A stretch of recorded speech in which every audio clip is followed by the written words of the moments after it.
Naqueles dias, foi publicado um decreto de César Augusto, convocando toda a população do império para recensear-se. O primeiro recenseamento, foi feito quando Quirino era governador da Síria. Todos iam alistar-se, cada um à sua própria cidade. José também saiu da Galiléia, da cidade de Nazaré, e foi para a Judéia, até a cidade de Davi, chamada Belém, por ser ele da casa e família de Davi, a fim de alistar-se com Maria, sua esposa, que estava grávida. E aconteceu que, estando eles ali, chegou o tempo de ela ter a criança. Então Maria deu à luz o seu filho primogênito, enfaixou o menino e o deitou numa manjedoura, porque não havia lugar para eles na hospedaria. Amém? Meus irmãos, neste tempo de Natal, nós necessariamente precisamos de fazer algumas reflexões. Algumas reflexões para saber se nós estamos no caminho certo, na direção certa, quando o tema é Natal.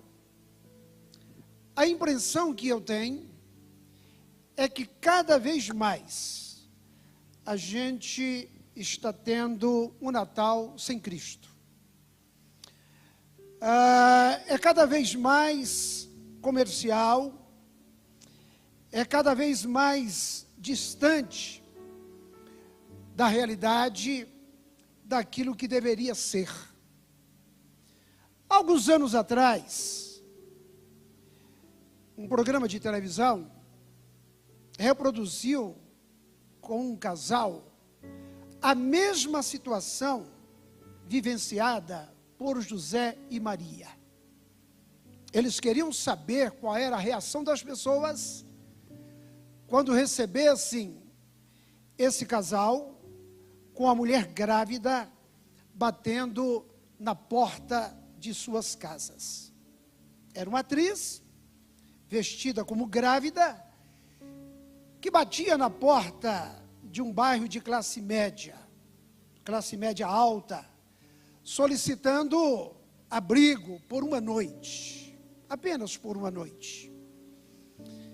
As pessoas se sentiam constrangidas e algumas até se compadeciam, olhavam para a mulher, tinham até uma certa empatia, demonstrava uma certa solidariedade, mas não a ponto de abrirem as suas portas, e aí os motivos são vários.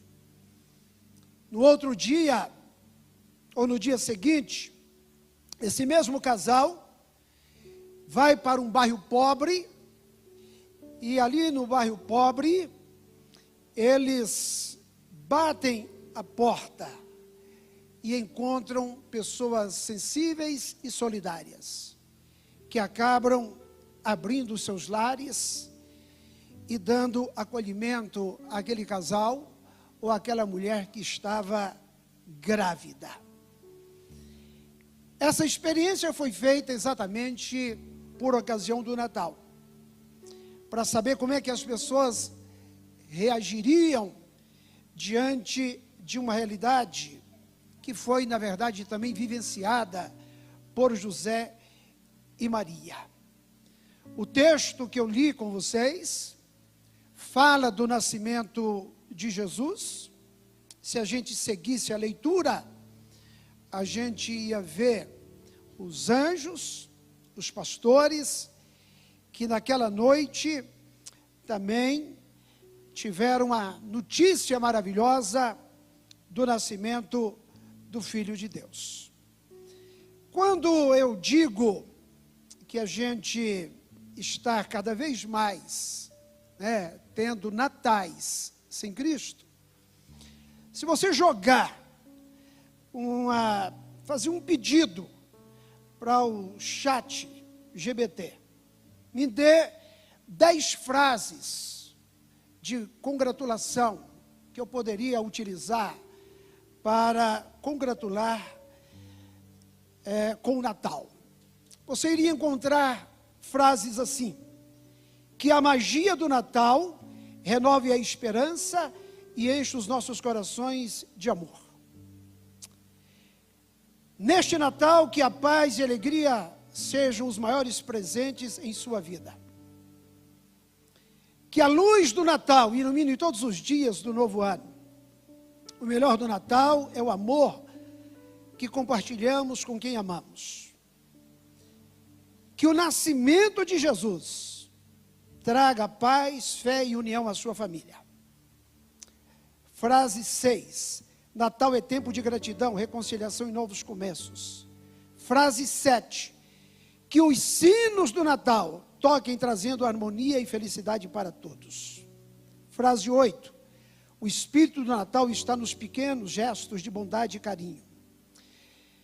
Frase 9. Que o amor de Cristo faça morada em seu coração neste Natal. Frase 10. Natal é a prova de que o amor de Deus é o maior presente de todos.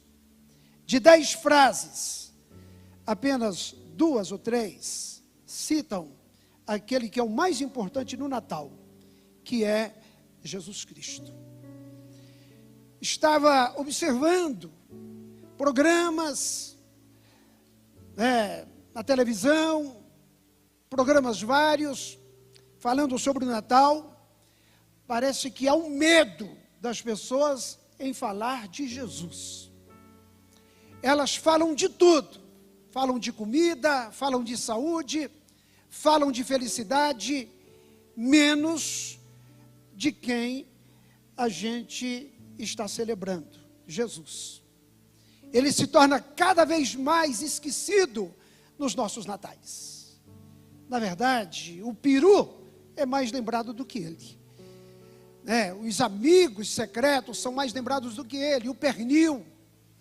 E geralmente quando você encontra com uma pessoa depois do Natal e diz: como é que foi o teu Natal? Rapaz, esse ano, mas a comida estava boa. A gente reuniu lá em casa e a gente fez um bacalhau. Esse Natal foi bom. Esse Natal eu comi. E eu estou até hoje cheio, farto de tanto que eu comi. Dificilmente você vai encontrar uma pessoa consciente que você, ao perguntá-la como que foi o Natal, ela vai dizer: olha, foi um tempo de reflexão, um tempo de reconhecimento da grandeza de Deus, do amor de Deus, do poder de Deus. Foi um tempo em que nós nos voltamos para o verdadeiro sentido e para o verdadeiro significado do que é o Natal. Na verdade, tirar o aniversariante de cena. Essa aqui é a verdade. Tiraram o aniversariante de cena, Tiraram ele do holofote e colocaram presentes, colocaram cores, colocaram presépios e colocaram tantas outras coisas. Me parece que não foi muito diferente do dia em que Jesus nasceu.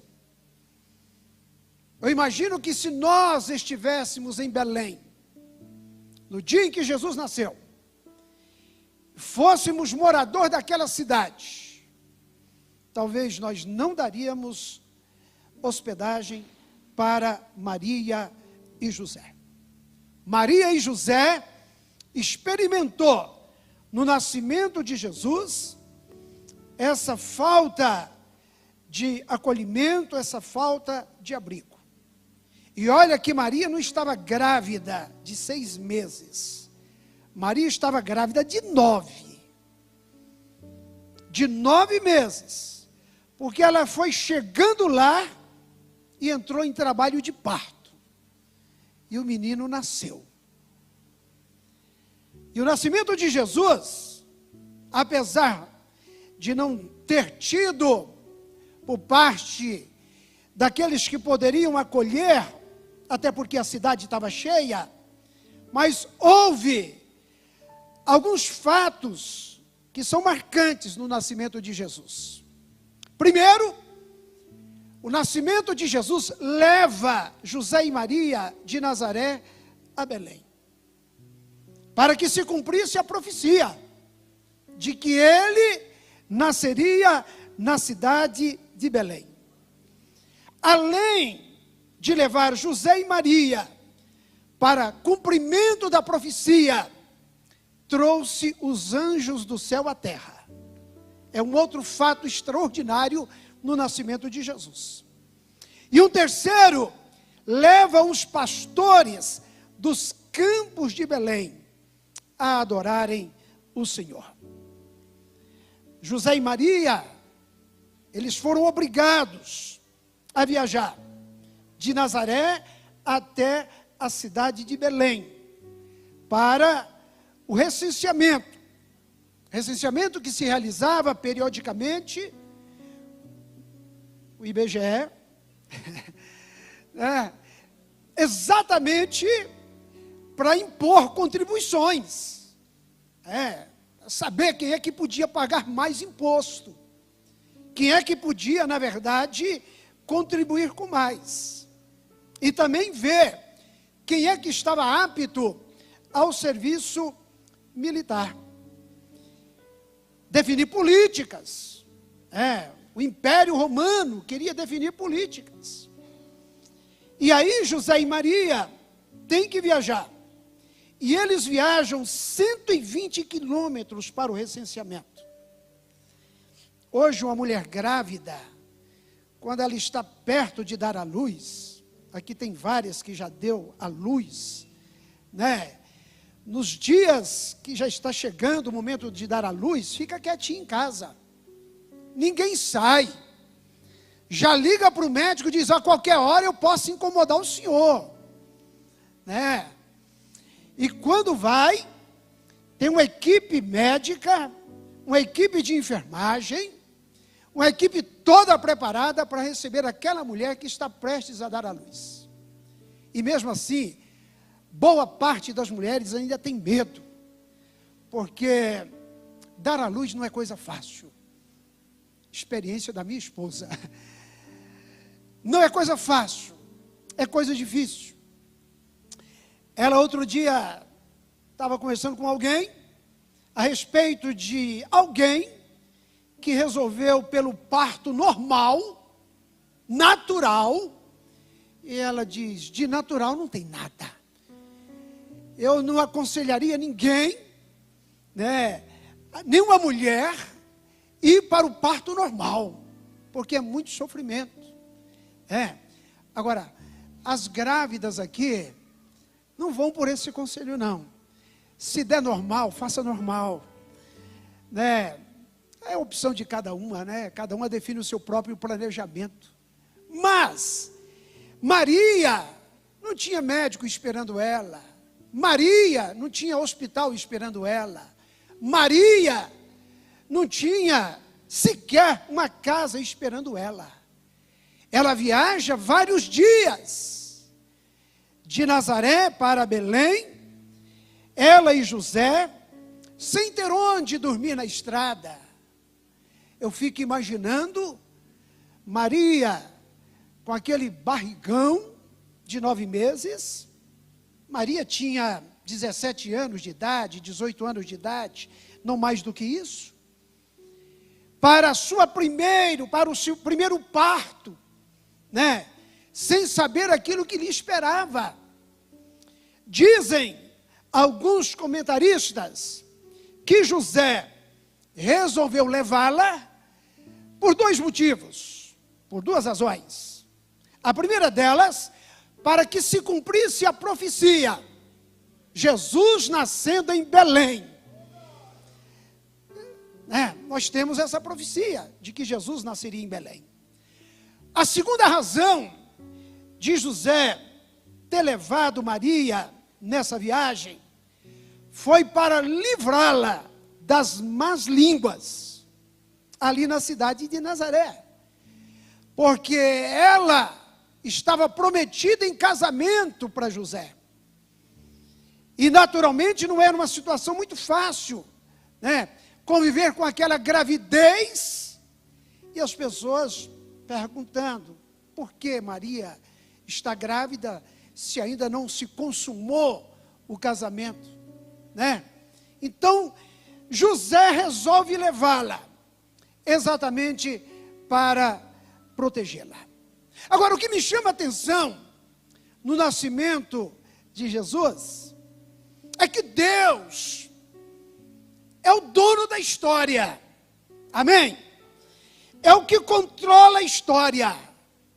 Deus não perde o tempo, Deus não vacila, não dorme, não cochila, porque praticamente Deus move todo o império para que a profecia se cumprisse. Pois morando ali em Nazaré, eles precisariam viajar para Belém, aonde Jesus haveria de nascer. César Augusto era o imperador, mas era Deus quem estava no comando. Eu gosto disso, né? Quando Deus chama Ciro de meu servo, sendo que o camarada era pagão. Servo no sentido de que Deus usa a quem Ele quer, para os propósitos que Ele quer. Então Ele levanta César, César determina um recenseamento, e aí José e Maria têm que sair de Nazaré para ir para a cidade de Belém, a cidade de Davi. Ele era de lá, da descendência de Davi. Olha só, César decreta o recenseamento exatamente na proximidade de Maria dar à luz. O nosso Deus é maravilhoso. Deus não é pego de surpresa.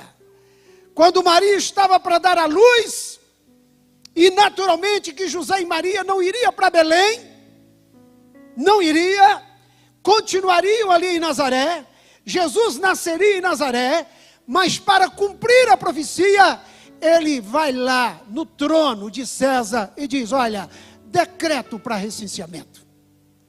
Esse é o nosso Deus, que manda na história, aleluia, que controla a história de gente, de pessoas.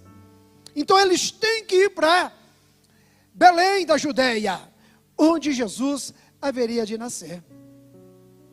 Aliás, na verdade, tudo aquilo que foi predito a respeito de Jesus se cumpriu na íntegra. Primeiro, o Messias deveria ser a semente da mulher. Gênesis 3:15. Seria da tribo de Judá. Gênesis 49:10. Seria da família de Davi. Segundo Samuel 7, de 1 a 17. Nascido de uma virgem. Isaías 7:14. E teria que nascer em Belém. Miqueias 5:2. Isso prova que Deus está no controle da história. Tudo que Deus disse a teu respeito, a meu respeito, a nosso respeito, se cumpre. E não existe força humana contrária que impeça o agir de Deus nas nossas vidas.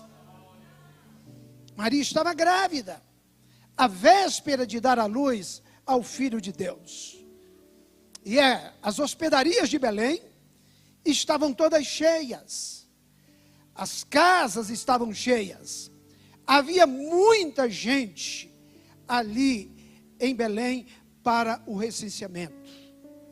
E o povo de Belém perdeu a oportunidade de oferecer as suas casas para o Filho de Deus nascer. Essa história, ela é repetida todos os anos. Todos os anos. Mas como assim, pastor? Apesar de tantas festividades, o nosso mundo ainda insiste em passar natais sem Cristo. Eu até desconfio que a nossa sociedade, ela se mobiliza tanto como um mecanismo de fuga. Alguém faz um ato de caridade, um ato de bondade, um gesto. É como se fizéssemos tudo para evitarmos refletir sobre o escândalo do Natal. Porque o Natal é boa notícia, mas o Natal é a história do Senhor de tudo. Aleluia. Daquele que rege o universo, daquele que por meio dele todas as coisas foram feitas, e nada do que foi feito se fez. O Natal é o Senhor de tudo, que preferiu nascer pobre. Esse é o nosso Deus, que preferiu nascer pobre. Esse talvez seja o escândalo do Natal. E esse fato nos questiona muito quanto ao estilo de vida desse sujeito da pós-modernidade, aonde o conforto, aonde a riqueza, aonde o exagero, aonde a opulência, aonde as vaidades falam mais alto. O nosso Deus nasce, resolve encarnar no ventre de uma menina, de uma aldeia pequena, e vai nascer na cidade de Belém, e não encontrou lugar para ela. Ela teve que dar à luz e colocar o menino numa manjedoura. Esse é o nosso Deus. Oh, que Deus maravilhoso! Ele não chega com pompa. Aliás, o povo judeu recebe ele numa manjedoura e despede ele numa cruz. Olha só, o povo judeu recebe ele numa manjedoura e despede dele numa cruz. Esse é o nosso Deus, é o nosso Jesus, que nasceu para nos dar vida. Apesar de toda a dificuldade, o menino Jesus não deixou de receber um culto aquela noite. Não foi um culto envolto de luxo, não tinha ministério de louvor, não tinha orquestra, não tinha um grande cantor, mas foi cultuado pelos anjos e foi cultuado pelos pastores. Foi um culto movido à simplicidade, motivado pela fé. Não a fé doutrinária, mas a fé responsiva dos pastores que para lá dirigiram. Que na verdade aqui está a verdadeira fé. É a fé que transforma em envolvimento existencial. Que quer na verdade se comprometer. E fé é exatamente essa disposição de crer em absurdos. De crer numa voz que nos chama a adorar o menino pobre. Imagina se Jesus nascesse hoje e nós fôssemos chamados a adorá-lo. A gente queria saber em qual catedral a gente iria fazer isso. E se alguém dissesse, olha, é lá, naquela vila distante, sem saneamento básico, sem segurança, sem saúde, o menino está lá. Talvez a gente iria dizer, estou fora. Mas ele vem exatamente para habitar no meio dessa gente. Essa fé dos pastores, ela é uma fé extraordinária. E é interessante, o evangelho ele é um tanto quanto cheio de escândalos. E um dos escândalos é exatamente o anjo avisar os pastores. Porque pense numa classe que era estigmatizada, eram os pastores. Não houve aviso para o sinédrio, não houve aviso para o rei. Avise os pastores. É o Deus que vem na sua simplicidade, que deixa o seu trono de glória, aleluia, que deixa tudo e vem para habitar exatamente entre os pobres. Esse texto, ele nos convida a meditar a respeito do nosso posicionamento diante do menino Jesus, na época do Natal. Eis a grande contradição histórica. No primeiro Natal, José e Maria e Jesus não foram acolhidos em lugar nenhum. E aí a pergunta que eu faço é o que eu disse no início da minha palavra. O Natal nos impõe uma reflexão.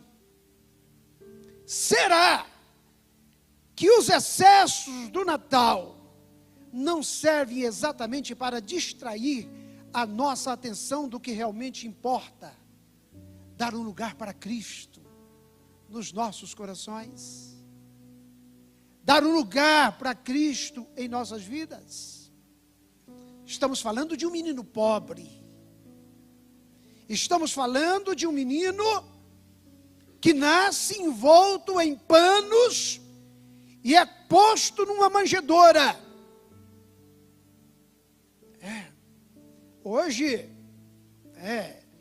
a gente tem presépios, a gente tem árvores, a gente tem coisa linda, erguida, em nome do Natal.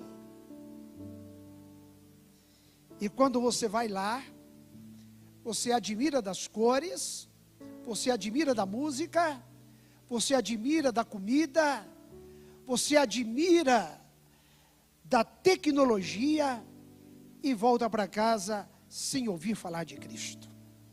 Hoje você veio aqui para ouvir falar do Cristo pobre, aleluia, do menino pobre, que sendo em forma de Deus, não teve por usurpação ser igual a Deus, mas antes esvaziou-se a si mesmo, assumindo a forma de servo, sendo obediente até a morte, morte de cruz. É esse Jesus com o qual nós precisamos nos identificar, dar um lugar para Jesus. Isso não aconteceu só em Belém.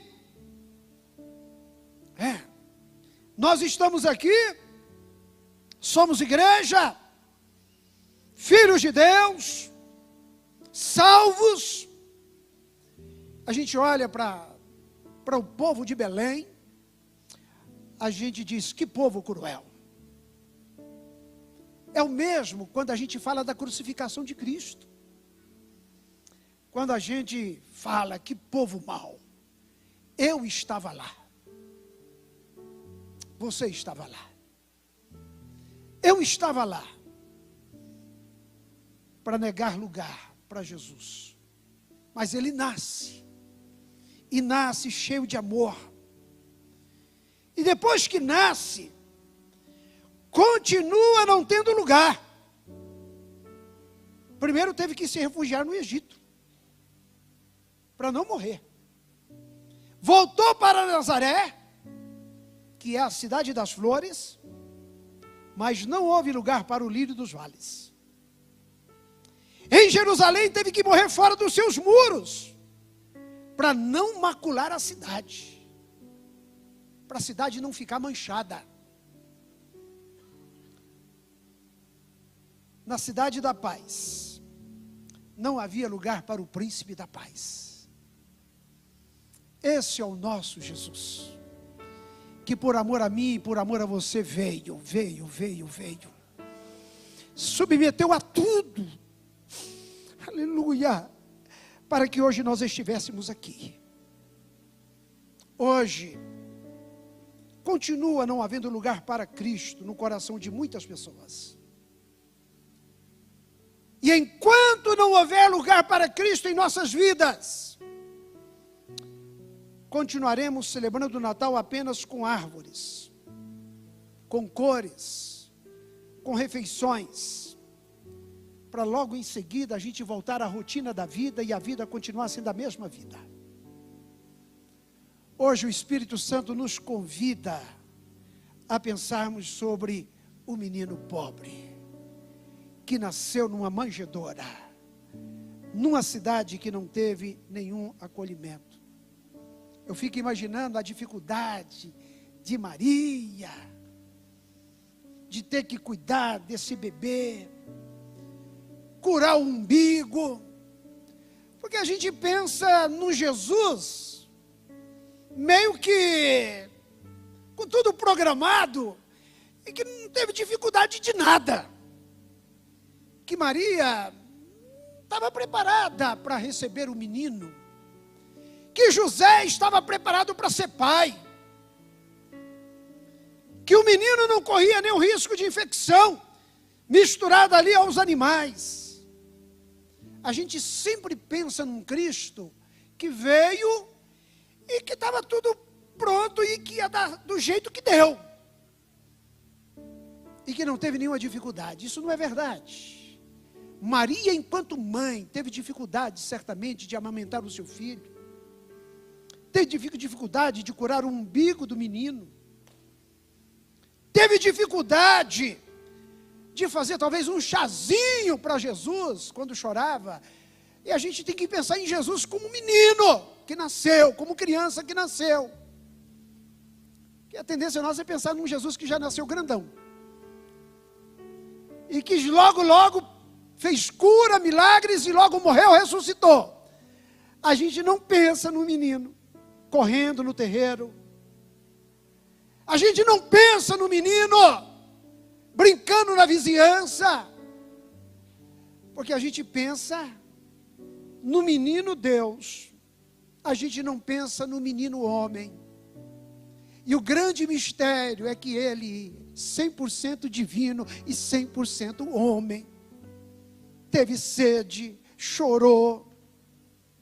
Eu imagino Jesus chegando para a mãezinha dele, chorando porque tropeçou, porque caiu, porque machucou. Não, com Jesus não aconteceu nada disso.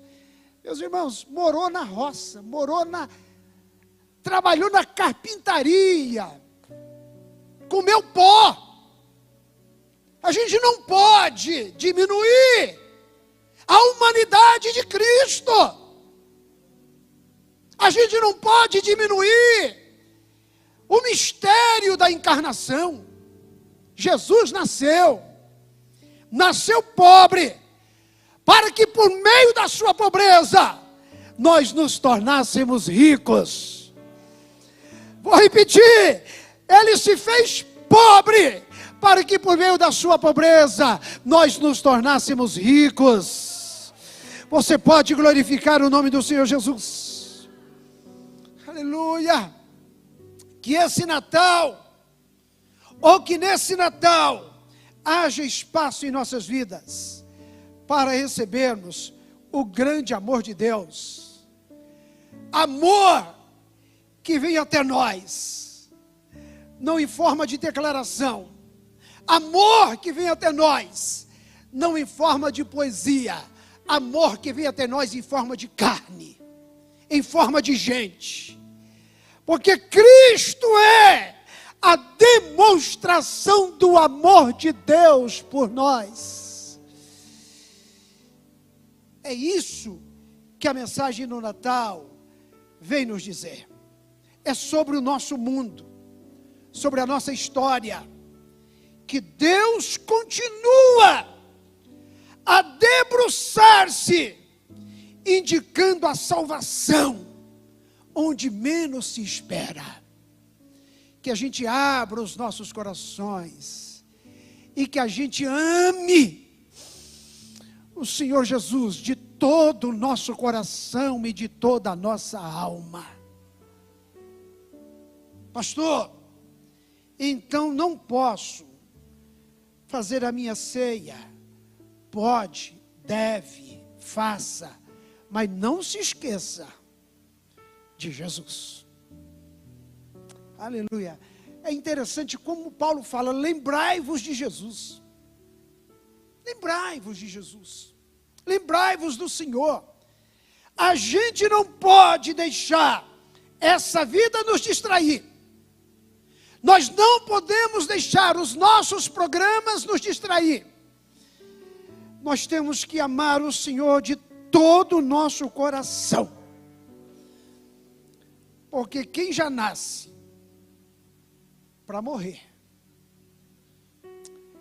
E eu fico pensando a dor do coração de Maria, quando ela fica sabendo que ela não teria o seu filho por muito tempo, e que uma espada transpassaria o seu coração. Quando eu olho para tudo isso, eu só vejo o grande amor de Deus pela Assembleia de Deus em Sobradinho. Deus pensou em mim, pensou em você, pensou em nós. Nós estamos aqui nesta noite, é porque Jesus nasceu. Deus se fez carne. O Verbo se fez carne, habitou entre nós, e vimos a sua glória, como a glória do unigênito Filho de Deus, como a glória do Pai. Fique em pé, por favor. Eu quero fazer uma oração de gratidão com você agora. Porque não havia lugar para eles na hospedaria. Vamos dizer nesta noite: Senhor, Tu tens lugar no meu pobre coração. É um coração